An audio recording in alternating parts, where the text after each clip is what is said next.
Action. Welcome back to another episode of Cast Talk. Da-da-da. Hey y'all, welcome back to the bathroom. The place with the best lighting in my house, so I don't have to set up or invest in lighting.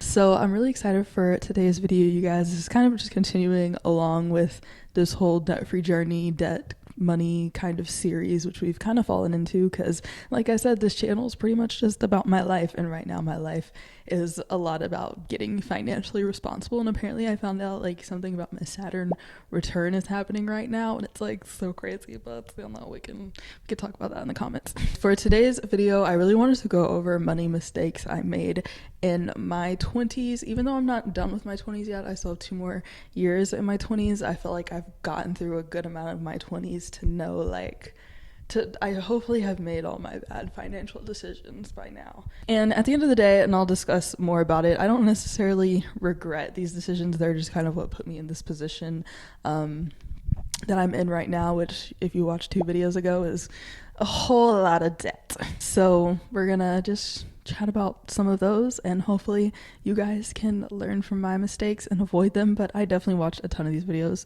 in my 20s and ignored half the stuff these people said, so you can also just watch this and ignore me. But I want to start this off by saying a lot of these decisions, which a lot of bad financial decisions right now that have put people into a lot of debt, have to do with keeping up with the Joneses. I have been on social media from a very early age. I was a very early adopter to social media and content creation, so I had some pretty early exposure to wanting to keep up with other content creators, wanting my life to look like other content creators, etc. So of course I did what I can, learned about credit, used debt, and utilized it in order to try to get ahead in this content industry, as well as other things which we'll go over in this list. But a lot of it was just pretty much good old keeping up with the Joneses, till I finally realized I don't really care to keep up with the Joneses anymore. And I wish I realized this earlier, but you know, I feel like everything in life really happens for a reason. So now's the time I learned, and these are some things that I could have done differently, but I didn't. Another thing that would have helped set me up in a better way was moving home if I moved home right after I graduated college. Now I know this might be different depending on where you are. I was in college in DC. My family's from Houston, and I did kind of have like an hourly job in DC when I graduated college. I was working at the Apple store in Georgetown, so I was making a pretty good amount because I did get a pretty good promotion while I was there. So I was making a pretty decent amount, and I didn't have a job lined up after college. So I think mentally I just felt like this feels like, you know, at least I'm doing something, you know, I'm working as a creative pro at Apple. So that kind of felt good to me. So I did stay in DC, but of course an hourly wage and living in DC and now kind of being on my own as far as finances was not sustainable. So I did lose a lot of money trying to do that. I pretty much was spending more than I was even making, and so eventually I finally interviewed for a job in Houston and got the role, and ended up finally moving back to Houston and moving in with my family later. But that was a few months later, and I really do, if I could go back, wish that I had gotten on the plane with them after graduation and just moved back home in that moment, but I didn't. So like I said, I did have to run through a lot of money that I had saved at the time that I could have used on putting a bigger down payment onto my car, or having an emergency fund, or paying off my debt. So yeah, that was probably the biggest number one. And these are kind of just in order of when they happened. So of course all this pretty much is post-college. So the next thing is purchasing a luxury vehicle, which is kind of funny because I've been on social media for a long time. So I was on social media when I bought the car, posted about getting the car. I was on social media when I paid off the car. So with that being said, I did pay off the car early. I did get a 1.99% interest rate, which was really good. I did get a used car. So all of those things were actually some pretty smart financial decisions that I did end up making. As far as getting a luxury car, I think I put myself in the best situation as far as someone getting a luxury car fresh out of college. So that was nice, and I did end up just paying it off early and using my extra income from living at home with my parents in order to do so. So I did make a good choice and a good decision with that at the time. And I don't necessarily like hugely regret it, but I will say now that I still have the same car. I think it's been, how many years? I got it in 2019. So I've had the same car for like a good 7 years. And now when things break on it, it's just so expensive. Like, maintenance was already expensive, but I already kind of had that in my mind. Obviously, I have to pay for premium gas. That's just more expensive. But like, my coolant valve had a leak, and that was like $2K to drop. I literally just got into like a fender bender rear end on the freeway, so the grill is damaged. So that's another expense. So yeah. So as far as the actual paying for the maintenance and the tires, I used to have to buy so many tires. Like, just those things, ultimately over time, they do add up. So even though I did make good decisions with the car and made good purchase decisions at the time, ultimately it did add up, and I'm still paying for having a luxury vehicle to this day. But so far I paid it off so long ago, like, it doesn't make sense for me to trade it in or do anything. I just gotta keep it till the wheels fall off. But yeah, let me give like solutions to these.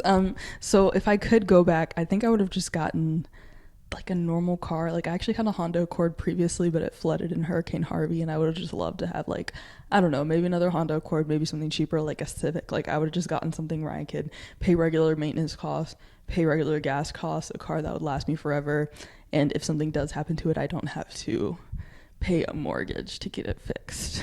Number 3, getting more credit cards.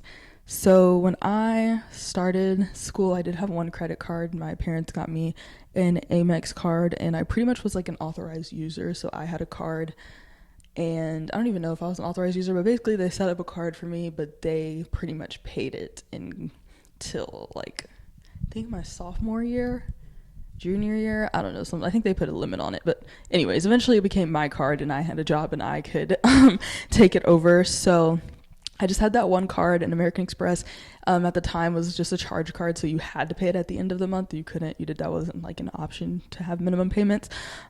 Since then, that has changed clearly, but going back to number 3, getting more credit cards. So I had my Amex. Once I graduated, I went, and I was just hearing like, oh, you have a gold Amex, you should also get like a Sapphire Chase. So I went and got a Sapphire Chase. Since I was working at the Apple store at the time, the Apple card had come out, so I went and got the Apple card. I was like, oh cool, no credit check, 0 APR, blase. I didn't really read the details on that at the time. So I ended up getting the Apple card, and then eventually I think I ended up getting a bank card because it was cash back. So I had now 4 credit cards, and 2 of those gave me a insane spending limit that I definitely ended up taking advantage of. I wouldn't have taken advantage of it or lived as above my means if I didn't open more credit cards.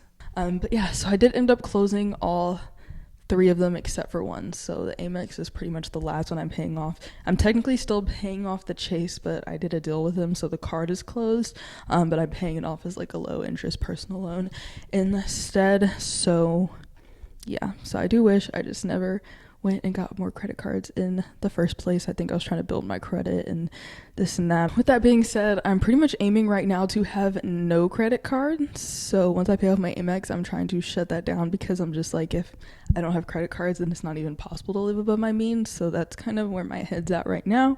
But yeah, do not get into credit card overload. Like, no need to have that many credit cards. Number 4, this was shortly after college, after COVID. I made the smart decision at first to move out my parents' house but get a roommate. So me and my best friend were roommates. We got a 2-bedroom apartment, pretty decent cost, still had a good amount of money and margin coming in. But then after that year, I was like, you know what, I think I want my own apartment, and I'm gonna stay in the same like nice luxury building but get my own apartment with larger square footage and everything, so I could fit a dining area. And yeah, that was a bad idea. I actually ended up terminating that lease, so I ended up paying to terminate that lease. Just because I felt the margin go away, and I started to see my credit cards go up, and I wasn't paying them off as fast. And I will say, like, I'm pretty good at like noticing those things and immediately taking action. Like, I can't remember what my friend called me. She pretty much like called me impulsive, like I guess in a good way. I don't know, just impulsive in several things, so in bad ways and in good ways, but pretty much to the point where like if I see something and I feel something's wrong or I want to do something, I pretty much do it like pretty immediately. Like, I don't take the buffer time to think about it. I pretty much act. So at that time I was like, yeah, my credit card's a little bit higher than I'm comfortable with. I'm going to figure out how to get out of this apartment. So I was emailing them. I wrote up a whole thing. I had me and my mom meet with like the regional manager when she came to town, and there was a clause in the lease to terminate the lease. You just had to pay, I think, 2 months rent. So that felt like nothing if I could terminate the lease for me. So I ended up doing that, terminating the lease and moving back home for the second time. That was a good decision because I was able to move back home and pay everything back down. So it's kind of weird to me looking back how I ended up in this position, because like I said, I was very much so like, okay, I made the mistake of not moving home after college, so let me move home, pay off my car, like do all these good things, and then get a roommate. And then I'm like, oh wait, made another bad decision of getting my own luxury apartment. So let me terminate my lease, move back home, pay down those credit cards. Like I keep going on this wave, and I think right now, for the first time, kind of in my Saturn return, in my 28, 29, 30 phase, I'm very much so like done with the wave. Like, what am I trying to prove? Speaking of places to live, so the next thing that got me out of my parents' house was this beauty right here. So I pretty much decided I wanted to buy my own single family home. So here we are. My mortgage takes about 50% of my take-home pay from work, which I was like, you know what, that's cool. Like, that's fine. I'm just gonna live, like, tone down my life, you know? So kind of same scenario there. I realized, nope, credit cards are racking up a little quick and I can't pay them off. So guess what I did? Can you guess? I'm pretty sure you guys can guess. I moved back home, but this time I actually have an asset under my name, and that's not so easy to just terminate. So I ended up putting it on Airbnb for a whole year. I had this on Airbnb. I ended up getting a retainer client, which was really good. So I was actually making like more money than I've ever made before during that time, and I had moved home. But I was doing all that to actually fund a business endeavor and business idea I had. So this actually goes into the next topic. So we're not going to get too into details. So this time I wasn't as smart as the previous times and putting all that money toward paying off the debt I had accumulated and then making better decisions. No, this time I was like, you know what? Let me try to invest into something so that I can just increase my income through this thing, so that hopefully my house can become 25% of my income. That was kind of my thought process. So what I would do differently. If I could go back, I would definitely have waited and just saved a bigger down payment. Turns out the housing prices, I bought my house in 2023. Housing prices have not changed, and it is now 2026. So I definitely could have taken that time, saved a bit longer, and got the same house. So yeah, A, that. B, I would have made sure that hopefully the house was a bit less of my income. I don't know if that would have for sure actually happened, because to get a house to be like 25% of my income, I would have to be either making a lot or it'd have to be a pretty cheap house. So I don't know if I would have hit that, but at least if I had made the decision to move into this house, I would have really known, like, I really cannot go take a trip to the Philippines. I can't go start a full clothing business and fully stock up on all my inventory. Like, yeah, I was trying to live the same big life with way less than what I've ever had before available in funds. Just be smart guys. Don't be house poor. As you guys see, I have moved back into my house. I moved back in August of 2025, just because I was able to A, get some financial relief, B, Airbnb's was kind of drying up a little bit. It wasn't being as like lucrative as I hoped it would. So yeah, I just decided to move back and just actually live below my means, basically. So I am able to live below my means, like spend less than I make. But again, I still have a high amount of debt that still needs to be paid off, and I have very little margin after I do pay for my expenses. So that's kind of where we're trying to balance here. So we are going to have to ultimately increase my income to hit my goals. So I have looked at considering getting roommates, and I'm really heavily leaning toward that. So yeah, so that might be in future vlogs and future videos. Okay, number 6. We only have one more left after this, you guys, so thanks for sticking with me. Okay, number 6, like I said, this would kind of tie into what I was previously talking about, and that is investing into my passions. And I mean investing debt into my passion. So I thought it was gonna be really cool if I bootstrapped my business, my clothing brand. I was like, I'm finally gonna start my clothing brand. I always had this vision for starting this brand. And like I said, I am impulsive. Like, I will start a clothing brand in the matter of a month and have samples and a manufacturer and a website and all of that in that time span. So that's exactly how I am. I had samples coming. I was like, bet, looks good. Let's run the full inventory. I think I ran the inventory of I ran full inventory of 5 products. So it was actually, I mean, we had a full collection going on. I have tote bags, sunglasses, I designed sweatsuits, I designed a baby tee, and this was all actually hand designed, embroidered, working with my manufacturer. So that was honestly a great experience. I really did truly love it. It's just I was literally spending the Chase Sapphire card that I'm paying off. That is literally funded the entire business. So I pretty much gave myself a $30,000 loan, $30,000 to $20,000 loan from my credit cards. I gave to myself to fund my business, because I am very passionate about things that I do, and I do heavily feel like they will succeed if I just keep going and keep pushing through.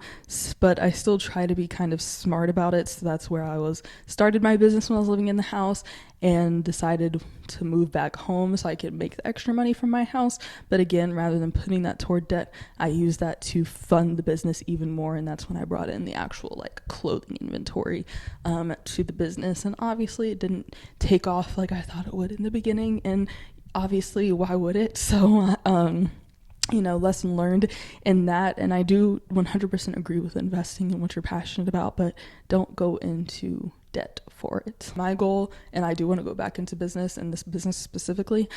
So my goal is to actually just fund it in cash, crowdfund it, just look at different options so that I'm not in debt, because I feel like having a cash business that's not in debt would actually be so amazing. And I'm in business school right now, you guys. So I know, but it's complicated. I'm running a business on debts. I'm assets equal liabilities plus stockholders equity. Bro, I just want to be this is how much cash we have, this is our expenses, this is how much our marketing budget is, blase. That's all I want. I just want a simple cash business. Lastly, speaking of, I'm in business school right now. Yeah, business school's not cheap. So my last financial money mistake is pursuing a secondary degree from a big school. And I hate to call these mistakes because I am in the thick of it. I am doing it right now, and I'm about I'm a good 7 months in, and I still got a minute to go. So I don't feel like I'm making a mistake to the point where I'm gonna drop out. I'm deep in this, I'm getting it done. And yeah, but at the end of the day, I chose one of the biggest top schools for business school, and same thing with undergrad and grad school. So those are gonna not be cheap. Obviously, they're gonna cost a lot more. So my secondary degree is a good 6 figures, which does seem pretty intimidating, and that's probably my largest debt outside of my house itself, and I'm still in the process of accumulating it, but I am mentally preparing to knock it out by any means necessary. Do I feel like it's worth it? I currently do feel like it's worth it. I do feel like I'm going to be able to use it to grow personally in my career and the industry that I'm in within marketing, and I have a big background in communications and film and content creation, so I feel like mixing that with a business degree, I'm going to be unstoppable. And then I chose the school specifically because of the connections in my area, so I feel like it's going to pay off in the end, and I think what's important now is that my mindset has shifted and I am more focused on going ham on this debt. One thing I do want to kind of talk about going to big schools and this and that is just being a Black woman, and I think that's something I'm actually going to make a whole video about, because I do personally feel like I have to go to a bigger school or a top school to get the same amount of recognition or opportunities as someone who either didn't go to school or just got their bachelor's. So that's a whole nother conversation, but I definitely want to just have a video commentary, like chit chat about that with my girls, because I just think it's just more expensive to be a Black woman. But don't say anything yet, because I have details and I have receipts that I want to talk about specifically before you guys come at me about that. Like I said, at the end of the day, these are financial things that if I could go back, I would either kind of reassess, take a double take, or completely change. But they did happen, and I don't really have like regrets in life. And like I said, I do feel like everything happens for a reason. So I'm not sitting here like, why did I do that? Why did I do this? All I can do now, and all we can do now, is move forward. All we can do is make a decision about what we want our life to look like and start today. So don't harp on the past mistakes, and I hope that these are some mistakes that you haven't made yet, and then I can at least have you pause, take a second, think about it, be like, what did Cassidy say she would have done again, and just hopefully make a better financial decision for your future, for your family's future, etc. Thank you guys so much for watching, and tune in for my new Debt Diary, Debt Journey series. I at least released episode 1, so if you guys did check that out, I really hope you enjoyed it, and I have more episodes coming that I've been filming, and yeah, just financial commentary and all that good stuff. But thank you guys so much for joining along on this journey of the Cass life that is very financially focused right now. And if you're also in your Saturn return, we're gonna get through this. So deep breath, and until next